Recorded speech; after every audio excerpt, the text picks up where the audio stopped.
Isa ito sa pinaka-underrated na negosyo dito sa Pilipinas. Ang tawag dito, gardening business at landscaping. Alam nyo ba, yung mga makikita natin sa gilid ng kalsada na minamaliit lang natin na negosyo, may mga naging multi-millionaire at yung iba pa sa kanila, bilyonaryo dahil lang sa halaman? Yes, tama ang narinig mo. At ang isa sa pinaka-pinagkakatiwalaan dito sa Pilipinas ay itong si Sardos Garden. May kumikita ba dyan? May yumayaman ba dyan? Because in a highly urbanized city na kung saan ako lumaki, bibihira ako makakita ng punong-puno ng halaman yung mga bahay nila. Mas kailangan natin ng trees and plants kasi yung trees nga yung nag-purify ng hangin. Especially dito sa city na puro pollution na. This is one of the best gift of nature eh. Kasi kung walang halaman, there is no oxygen. And when there is no oxygen, there's no life. Ang halaman ay Buhay. Layli Ann Mojico is the founder of Sardos Garden. A high-end landscaping company serving luxury homes and resorts across the Philippines. From a childhood rooted in rural farming to designing gardens for modern life, She leads with science, spirituality, and conscious entrepreneurship. Today, Sardo's Garden operates as both business and philosophy, A belief that wealth, when guided by consciousness, can create sanctuaries where success and serenity coexist. Hindi ito yung nakakagulat sa kanya. Bakit? Dahil ang serbisyo nila, talo pa si The Flash. Sa sobrang bilis nilang gumawa, kaya paulit-ulit bumabalik ang mga kliyente nila dahil sa sobrang ganda. Kaya naman gusto kong ipakilala sa inyo ang pinakalihitimong pupwedeng mag-ayos ng garden ninyo at mag-landscape ng mga property ninyo. Ito na, si Sardos Garden. siya po ang may-ari ng Sardos Garden. Di ko na patatagalin. Please welcome ang ating bossing, si Boss Layli Ann Mojico. Welcome, boss. Hello, boss. Thank you so much for inviting me here. Finally, dito na ako. Matagal ko tong pinangarap. Thank you. Yung halaman kasi parang nakikita lang ng marami na, may kumikita ba dyan? May yumayaman ba dyan? May bumibili ba nito? May mga tumatangkilik ba sa ganito? Because in a highly urbanized city na kung saan ako lumaki, bibihira ako makakita ng punong-puno ng halaman yung mga bahay nila. Mas kailangan natin ng trees and plants kasi 'di ba yung trees nga yung nag-purify ng hangin, especially dito sa city na puro pollution na. So mas kailangan natin ng mas maraming plants. And syempre yung plants nagko-cool down din siya ng air. So naglilinis na, nagko-cool down pa, nakakatulong din sa floods. So it's very important na maraming halaman. So meaning to say, ang halaman ay hindi dapat mawala sa kada bahay. Yes, yes. Kasi marami na ngayon mga fake plants eh. Pwede na ba yan for aesthetic purposes only? Honestly, nag-cringe ako pag nakakita ko ng fake plants. Kasi, anong purpose? Plants are here kasi nag-purify sila ng hangin, nakaka-relax sila. They are living being. Pag naglagay ka ng fake plant, anong matutulong niya? Maganda lang sa mata. Maganda lang sa mata. So, is it okay na may maganda pero nakakasama sa health mo? Kaya talagang hindi ako nagbebenta ng fake plants. Wala kayong makikitang fake na plants sa amin. And hindi ko rin talaga nire-recommend. But how about naman yun sa mga medyo nag-uumpisa pa lang sa buhay? Meron namang murang halaman, boss. Tsaka, minsan mas mahal pa nga yung fake na plant kaysa dun sa totoong plant eh. Maraming halaman na mura lang. Hindi naman natin kailangan na lahat ay mahal na halaman. Although, meron kaming mga rare na plants. Meron kaming mga clients na collectors ng mga rare plants. Pero meron kung mag-aalaga ka ng halaman, if you really want, hindi naman kailangan mahal. This is one of the best gift of nature eh. Of course. Na nag-exist sa mundo kasi kung walang halaman, there is no oxygen. And when there is no oxygen, there's no life. Ang halaman ay buhay. In terms of business, marami bang yumayaman sa ganyang klase ng negosyo? Oo naman, boss. Nung pandemic, yung mga kakilala ko, grabe sila magbilang ng pera. I mean, ang daming yumaman nung pandemic. Kahit nga wala namang garden, wala namang halamanan noong pandemic, biglang naghalaman na lang sila kasi wala silang ibang magawa. Wala silang garden ha. Punta lang sila sa garden ko. Tapos nakabenta sila. Oh, Di ba? So ikaw ang naging source. Oo. Basta ang daming yumaman nung pandemic dahil sa plants. Yung presyo niya, nagbabase sa sobrang hirap nitong makuha? Yes, sa rarity, sa availability, and dun sa klase ng plant. Ano ba yung klase ng halaman na yun? Kung gaano ba siya kaganda? Eh pag namatay yun, di wala na rin yung pera mo. Oo, pero pwede mo siyang i-propagate. Kunwari, may isa kang halaman. Magkaroon ka lang ng isa, kaya mo siyang gawing 10s, 20s, 100s, 1000s. Actually, dati nga tinanong ako, anong gusto mo, gold or plant? plant. Ibig sabihin, mas magandang investment ang halaman kaysa ginto? Yes, I think so. Kung bibigyan ka ng isang ginto, kaya mo bang i-multiply yon? Yung plant kaya mong i-multiply into thousands, Oh. into millions. If you can give me one seed, I can build a forest out of that. So why would you decide to put up a garden in your house? Having a garden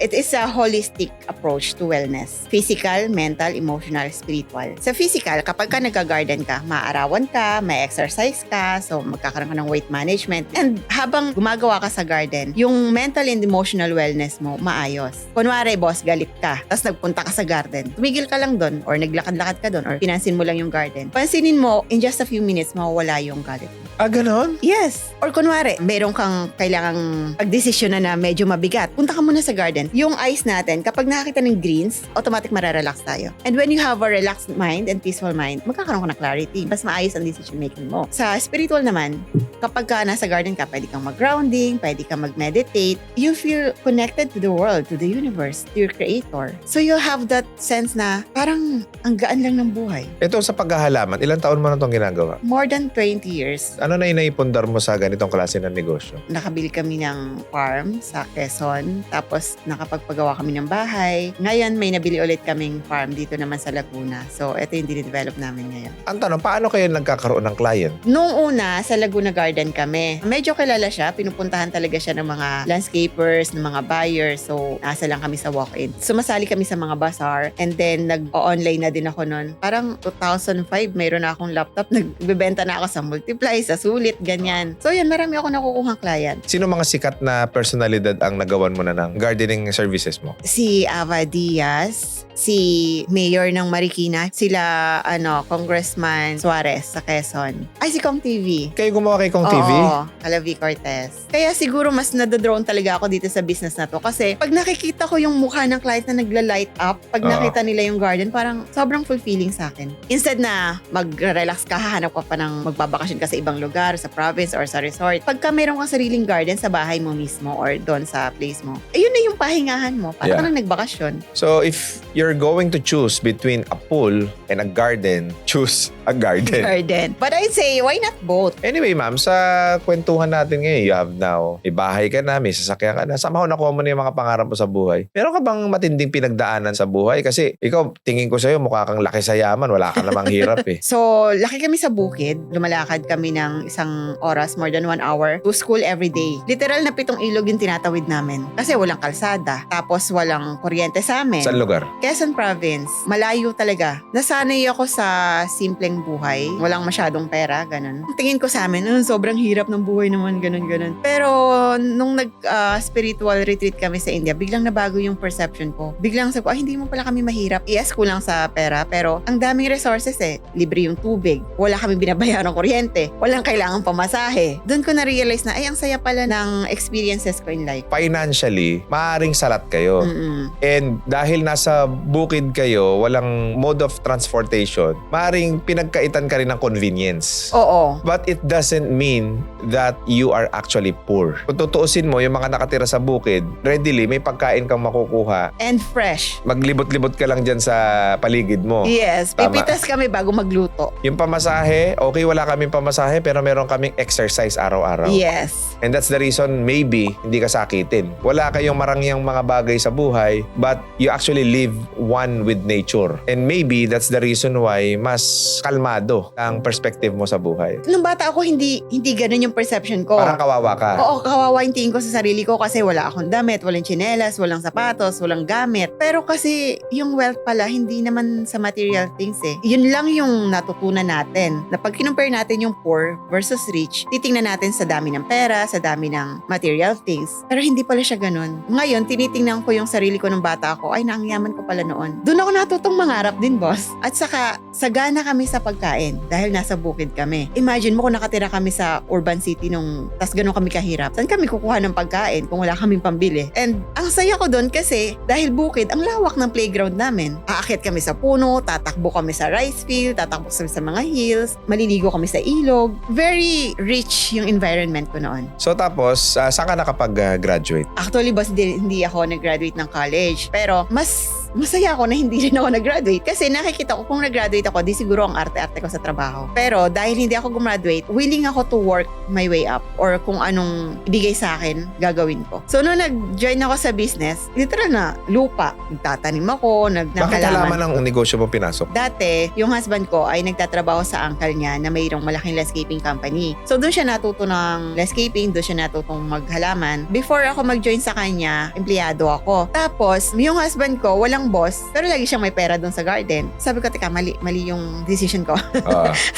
Mag-join na lang ako sa business para may pera doon. Jowa mo ba siya noon o asawa na kagad? Boyfriend ko pa lang siya, mayroon na siyang garden. Although wala pa siyang masyadong client kasi maliit pa lang yung garden niya. Nung nag-join ako, doon namin napalaki yung business. Yeah. So ano yung mga pinakamatinding challenge na naranasan mo sa buhay while, doing business? Kasi nung nag-join ako sa kanya, medyo mabilis yung takbo ng business that time. Maganda.